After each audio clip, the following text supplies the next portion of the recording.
जय भीम साथियों, equality and justice Patiala YouTube channel से मैं इंजीनियर हरदीप सिंह चुंबर और साथी नॉलेज ऑफ कॉन्स्टिट्यूशन, संविधान का ज्ञान का एक धारावाहक चला रहे हैं, जिसके हर एक एपिसोड में संविधान के अनुच्छेदों की जानकारी साझी करते हैं। आज आप भारत के संविधान का अध्याय 5 संघीय न्यायपालिका की वीडियो देखेंगे। आप अपने चैनल को प्लीज लाइक और सब्सक्राइब करना ना भूलें।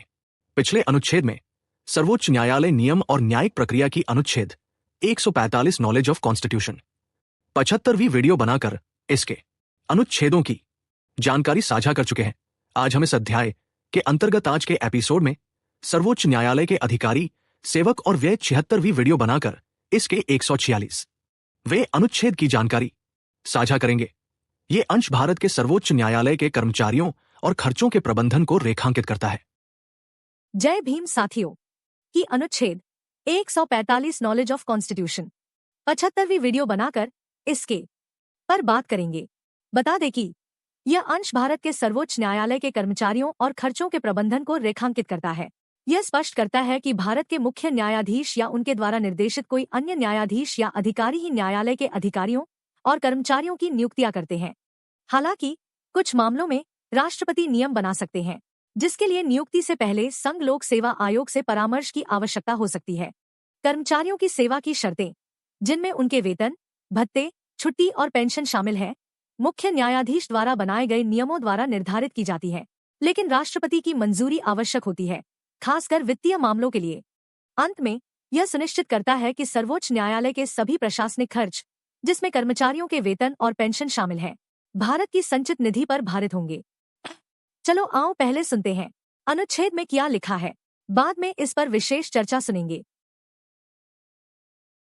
भारत के संविधान का अध्याय 5 संघीय न्यायपालिका का अनुच्छेद 146 उच्चतम न्यायालय के अधिकारी और सेवक तथा व्यय। 1 उच्चतम न्यायालय के अधिकारियों और सेवकों की नियुक्तियां भारत के मुख्य न्यायमूर्ति या न्यायालय के ऐसे अन्य न्यायाधीश या अधिकारी द्वारा की जाएंगी जिसे वह निर्दिष्ट करे, परंतु राष्ट्रपति नियम द्वारा यह अपेक्षा कर सकेगा कि ऐसे मामलों में जो नियम में विनिर्दिष्ट किए जाए, किसी ऐसे व्यक्ति को जो पहले से ही न्यायालय से संबद्ध न हो, संघ लोक सेवा आयोग से परामर्श के पश्चात ही न्यायालय से संबंधित किसी पद पर नियुक्त किया जाएगा, अन्यथा नहीं। 2 संसद द्वारा बनाई गई किसी विधि के उपबंधों के अधीन रहते हुए उच्चतम न्यायालय के अधिकारियों और सेवकों की सेवा की शर्तें ऐसी होंगी जो भारत के मुख्य न्यायमूर्ति या भारत के मुख्य न्यायमूर्ति द्वारा इस प्रयोजन के लिए नियम बनाने के लिए प्राधिकृत न्यायालय के किसी अन्य न्यायाधीश या अधिकारी द्वारा बनाए गए नियमों द्वारा विहित की जाए, परंतु इस खंड के अधीन बनाए गए नियमों के लिए, जहां तक उनका संबंध वेतन, भत्ते, छुट्टी या पेंशन से है, राष्ट्रपति का अनुमोदन आवश्यक होगा। 3 उच्चतम न्यायालय के प्रशासनिक व्यय, जिसके अंतर्गत न्यायालय के अधिकारियों और सेवकों को या उनके संबंध में संदेह सभी वेतन, भत्ते और पेंशन हैं, भारत की संचित निधि पर भारित किए जाएंगे और न्यायालय द्वारा ली गई कोई फीस या अन्य धनराशि उस निधि का भाग होगी। नमस्कार। आज हम संविधान के एक ऐसे अनुच्छेद पर थोड़ी गहराई से नजर डालेंगे जो शायद रोजमर्रा की बहसों में उतना सुनाई नहीं देता, लेकिन भारत के सर्वोच्च न्यायालय के मतलब सुप्रीम कोर्ट के स्वतंत्र रूप से काम करने के लिए बेहद जरूरी है। यह है अनुच्छेद 146। ये अनुच्छेद सुप्रीम कोर्ट के अपने घर यानी उसके प्रशासन, उसके अधिकारियों, कर्मचारियों की नियुक्ति और उसके खर्चों के प्रबंधन के बारे में बताता है। हमारे पास जो जानकारी है वो सीधी संविधान के इसी अनुच्छेद से ली गई है, और हमारा मकसद है ये समझना कि संविधान ने सुप्रीम कोर्ट को अपना कामकाज चलाने की कितनी स्वतंत्रता दी है और कहां पर लगाम भी लगाई है। इसमें देखिए, मुख्य न्यायाधीश हैं, राष्ट्रपति हैं, संसद है और यहां तक कि यूपीएससी की भी भूमिका है। ये महज कोई प्रशासनिक नियम नहीं है, ये असल में न्यायपालिका की आजादी से जुड़ा एक बहुत अहम पहलू है। तो चलिए इसके अलग अलग हिस्सों को थोड़ा खोलकर देखते हैं और समझने की कोशिश करते हैं कि ये संतुलन आखिर काम कैसे करता है। तो सबसे पहले बात करते हैं नियुक्तियों की। सुप्रीम कोर्ट में इतने सारे अधिकारी और कर्मचारी काम करते हैं, आखिर उन्हें नियुक्त कौन करता है? अनुच्छेद 146 का खंड 1 कहता है कि ये नियुक्तियां भारत के मुख्य न्यायाधीश मतलब CJI करेंगे, या फिर उनकी तरफ से नियुक्त कोई अन्य जज या अधिकारी ये सुनने में तो काफी सीधा लगता है ना? कोर्ट का मुखिया ही अपने स्टाफ को चुनेगा। लेकिन क्या ये इतना ही सरल है? हाँ, ये पहला कदम तो न्यायपालिका की स्वतंत्रता की तरफ ही है। बिल्कुल।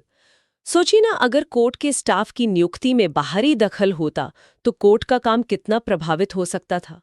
तो सीजेआई या उनके द्वारा नामित व्यक्ति को यह अधिकार देना ये सुनिश्चित करता है कि नियुक्तियां कोर्ट की अपनी जरूरतों के हिसाब से हों। लेकिन जैसा आपने कहा, ये पूरी कहानी नहीं है। इसी खंड 1 में एक परंतुक यानी प्रोवाइजो भी है। परंतु ये शब्द संविधान में काफी आता है। इसका ठीक ठीक मतलब क्या है यहाँ? हाँ, परंतु का मतलब होता है जो मुख्य नियम है उसमें जोड़ी गई एक शर्त या कह लीजिए एक अपवाद, एक एक्सेप्शन। यहाँ ये परंतु कहता है कि राष्ट्रपति नियम बनाकर ये तय कर सकते हैं कि कुछ खास पदों पर नियुक्ति के लिए संघ लोक सेवा आयोग मतलब यूपीएससी उससे सलाह लेना जरूरी होगा। और ये शर्त खासकर उन व्यक्तियों के लिए लागू हो सकती है जो पहले से कोर्ट की सेवा में नहीं है। तो जहां मुख्य नियम सीजीआई को शक्ति दे रहा है, वहीं ये परंतुक एक बाहरी जांच या कहिए सलाह की गुंजाइश बनाता है। अच्छा, तो ये एक तरह का संतुलन बनाने की कोशिश हुई। एक तरफ कोर्ट की जरूरतें और उसकी स्वतंत्रता, दूसरी तरफ शायद भर्ती प्रक्रिया में निष्पक्षता और मानकीकरण लाने के लिए यूपीएससी की भूमिका।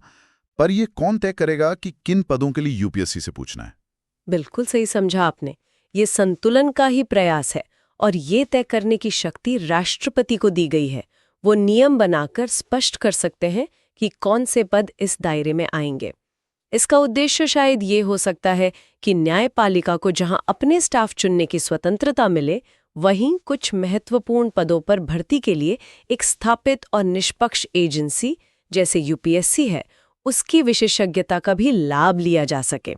ये एक तरह से ये भी सुनिश्चित करता है कि नियुक्तियों में मनमानी ना हो और मेरिट को प्राथमिकता मिले, खासकर जब बाहरी उम्मीदवारों की बात हो। ये दिलचस्प है। मतलब पूरी शक्ति एक ही जगह केंद्रित नहीं की गई है। क्या व्यवहार में राष्ट्रपति ने ऐसे नियम बनाए हैं?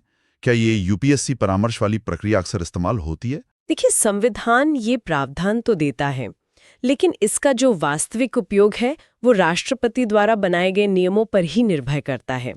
समय समय पर ये नियम बनते हैं, बदलते भी रहते हैं। महत्वपूर्ण बात यह है कि संविधान ने ये व्यवस्था दी है जो जरूरत पड़ने पर इस्तेमाल की जा सकती है। ये दिखाता है कि संविधान निर्माता कितने दूरदर्शी थे।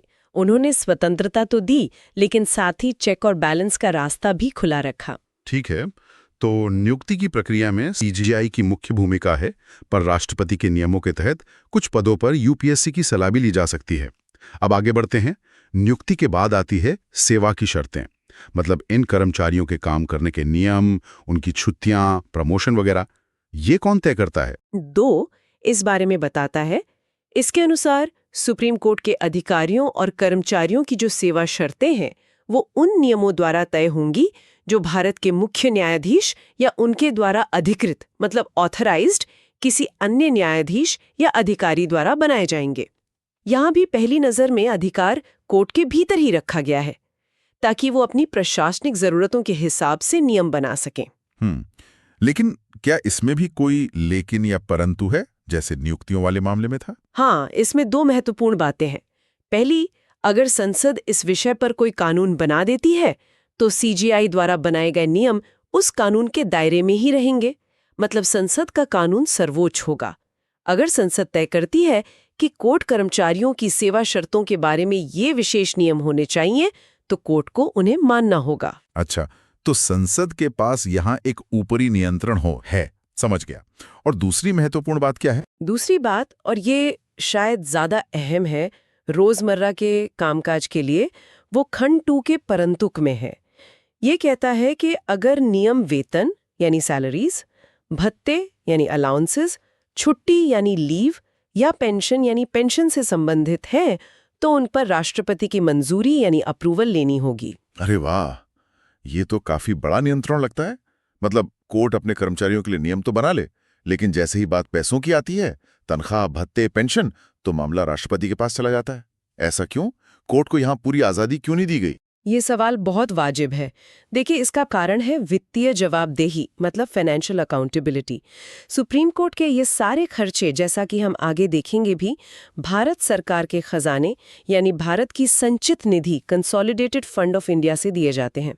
तो चूंकि पैसा जनता का है और सरकार के खजाने से आ रहा है, इसलिए ये जरूरी समझा गया कि वित्तीय मामलों से जुड़े नियमों पर कार्यपालिका, मतलब एग्जीक्यूटिव, जिसका प्रतिनिधित्व यहाँ राष्ट्रपति कर रहे हैं, उनकी सहमति हो। ये शक्तियों के पृथक्करण, सेपरेशन ऑफ पावर्स के सिद्धांत का भी एक उदाहरण है, जहां न्यायपालिका अपना काम कर रही है, लेकिन वित्तीय मामलों में कार्यपालिका का नियंत्रण रहता है। समझ गया।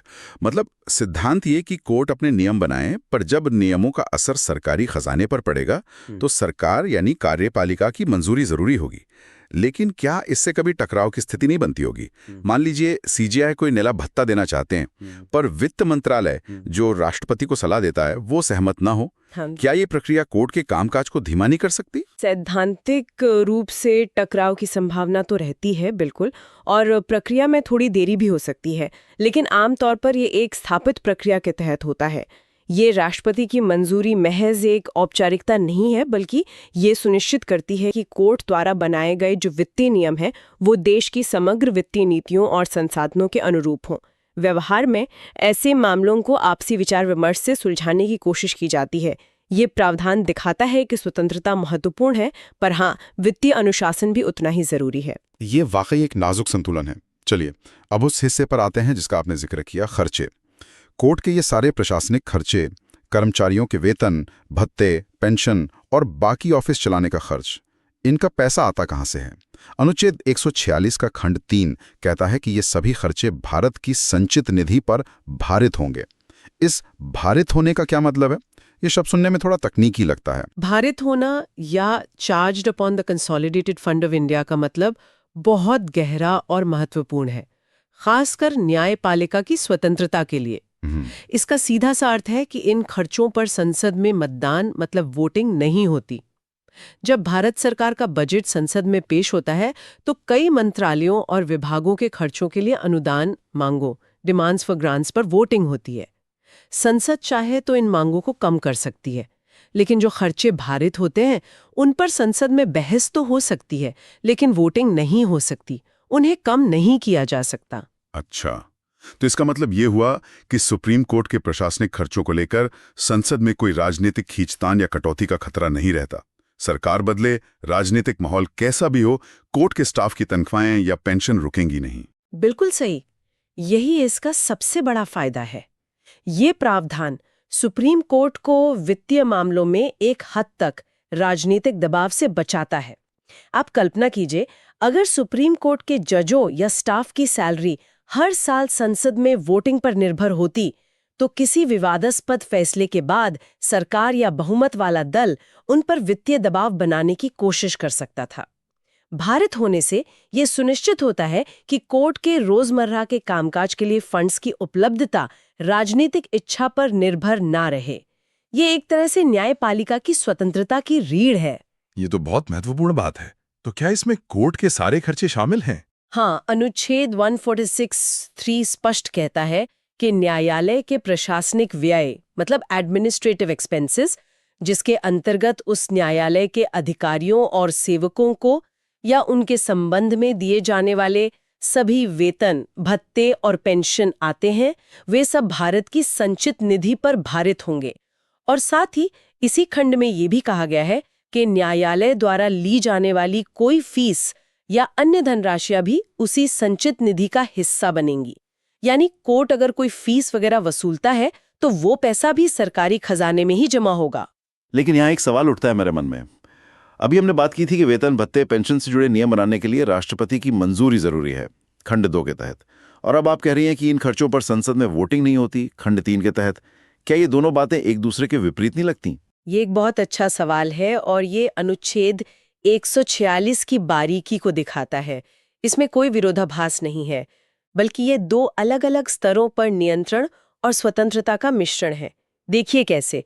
पहला, नियम बनाना, खंड 2, वेतन, भत्ते, पेंशन आदि के नियम क्या होंगे, जैसे किस पद की कितनी सैलरी होगी, कितने भत्ते मिलेंगे, ये तय करने के लिए सीजीआई नियम बनाते हैं, लेकिन इन नियमों पर राष्ट्रपति की मंजूरी चाहिए। ये हुई वित्तीय जवाबदेही। दूसरा, पैसा देना। खंड 3, एक बार जब नियम राष्ट्रपति द्वारा मंजूर हो जाते हैं तो उन नियमों के तहत जो वास्तविक भुगतान किया जाना है, यानी सैलरी, भत्ते, पेंशन देना, वो खर्चा भारत की संचित निधि पर भारित होता है। यानी उस खर्चे को मंजूर करने के लिए संसद में वोटिंग की जरूरत नहीं पड़ती, वो पैसा उपलब्ध रहेगा। अच्छा, अब समझा। मतलब नियम बनाने में कार्यपालिका यानी राष्ट्रपति की सहमति जरूरी है, लेकिन एक बार नियम बन गए तो पैसा मिलने की गारंटी है। उस पर विधायिका यानी संसद वोटिंग करके रोक नहीं लगा सकती। ये तो सचमुच बहुत सोचा समझा डिजाइन लगता है। बिल्कुल, ये डिजाइन एक स्वतंत्र न्यायपालिका के लिए जरूरी है, लेकिन साथ ही ये भी सुनिश्चित करता है कि वो वित्तीय रूप से पूरी तरह निरंकुश न हो जाए। नियम बनाने में चेक है, लेकिन भुगतान में स्वतंत्रता है। तो अगर हम पूरी तस्वीर को एक साथ देखें, अनुच्छेद 146 सुप्रीम कोर्ट के प्रशासन के लिए एक त्रिस्तरीय संरचना बनाता है, कह सकते हैं। बिल्कुल। नियुक्तियों में सीजीआई की मुख्य भूमिका, पर राष्ट्रपति के नियमों के तहत यूपीएससी की सलाह ली जा सकती है। सेवा शर्तों के नियम सीजीआई बनाते हैं, पर संसद कानून बनाकर उन्हें बदल सकती है। और वित्तीय नियमों पर राष्ट्रपति की मुहर जरूरी है। और आखिर में कोर्ट के प्रशासनिक खर्चे संचित निधि पर भारित हैं, यानी संसद की वोटिंग से मुक्त। एकदम सही सारांश है आपका। अगर हम इसे बड़े परिप्रेक्ष्य में देखें तो अनुच्छेद 146 न्यायपालिका की स्वतंत्रता और उसकी जवाबदेही के बीच एक बहुत महीन संतुलन साधने का प्रयास है। यह सुप्रीम कोर्ट को अपना प्रशासन चलाने की पर्याप्त स्वायत्ता देता है ताकि वो बिना बाहरी दबाव के काम कर सके, लेकिन साथ ही ये नियुक्तियों में यूपीएससी सलाह के जरिए, सेवा शर्तों में संसदीय कानून और राष्ट्रपति की वित्तीय मंजूरी के जरिए, और खर्चों में राष्ट्रपति की मंजूरी के जरिए नियम बनने पर कुछ नियंत्रण भी रखता है। तो ये कहना गलत नहीं होगा कि ये अनुच्छेद सिर्फ कुछ प्रशासनिक नियम तय नहीं करता, बल्कि ये दिखाता है कि संविधान निर्माता एक स्वतंत्र और साथ ही एक जिम्मेदार न्यायपालिका चाहते थे। निश्चित रूप से ये संविधान की उस बुनियादी सोच का हिस्सा है जहाँ शक्तियों का बंटवारा भी है और एक दूसरे पर नजर रखने की व्यवस्था भी। ये सुनिश्चित करता है कि न्यायपालिका अपना संवैधानिक कर्तव्य निभाने के लिए आर्थिक रूप से किसी पर निर्भर न रहे, लेकिन साथ ही वो देश के समग्र वित्तीय ढांचे और नियमों से बंधी रहे। ये अनुच्छेद इस बात का प्रमाण है कि न्यायपालिका की स्वतंत्रता सिर्फ जजों के फैसलों तक सीमित नहीं है, बल्कि उसके संस्थागत कामकाज की जो व्यवस्था है उस तक फैली हुई है। तो आज हमने अनुच्छेद 146 के जरिए समझा कि कैसे सुप्रीम कोर्ट के भीतर का प्रशासनिक और वित्तीय कामकाज चलता है और कैसे ये व्यवस्था उसकी स्वतंत्रता को बनाए रखने में मदद करती है। ये वाकई संविधान के कम चर्चित लेकिन महत्वपूर्ण पहलुओं में से एक है। और ये चर्चा एक दिलचस्प सवाल पर लाकर छोड़ती है सोचने के लिए। संविधान ने ये संतुलन तो बना दिया, सीजीआई के नियम बनाने की शक्ति, राष्ट्रपति की मंजूरी की जरूरत, संसद का कानून बनाने का अधिकार और खर्चों का भारित होना, लेकिन असल व्यवहार में ये संतुलन कैसे काम करता होगा? क्या कभी मुख्य न्यायाधीश द्वारा प्रस्तावित वित्तीय नियमों और राष्ट्रपति यानी सरकार की मंजूरी के बीच गंभीर मतभेद हुए हैं? अगर हाँ, तो उन्हें कैसे सुलझाया गया होगा? या फिर क्या ये जटिल प्रक्रिया कभी-कभी कोर्ट के प्रशासनिक कामकाज में अड़चन या देरी पैदा करती है? इन सवालों के जवाब शायद हमें संविधान के व्यवहारिक पहलू को समझने में और मदद कर सकते हैं, जो सिर्फ कानून के शब्दों से परे है। आपने चुंबर साहब का बनाया वीडियो पूरा सुना। साथियों, धन्यवाद। उम्मीद है इससे आपकी जानकारी बढ़ी होगी। इसके आगे के अनुच्छेदों पर अगली वीडियो में बात करेंगे। आप equality and justice Patiala YouTube channel के साथ जुड़े रहें। अगर आपको पसंद आए तो कृपया इसे लाइक, शेयर और कमेंट करें। हम रोजाना नॉलेज ऑफ कॉन्स्टिट्यूशन, संविधान का ज्ञान पर चर्चा करते हैं। अगर चाहते हैं कि आपके भाई, बहन और मित्रों को भी संविधान का ज्ञान हो तो कृपया इस वीडियो को उनके साथ साझा जरूर करें। आपके पास वीडियो पहुंचती रहे तो आप चैनल को सब्सक्राइब जरूर करें। अब हमें अनुमति दें। जय भीम, जय भारत, जय संविधान। Please take care your own self.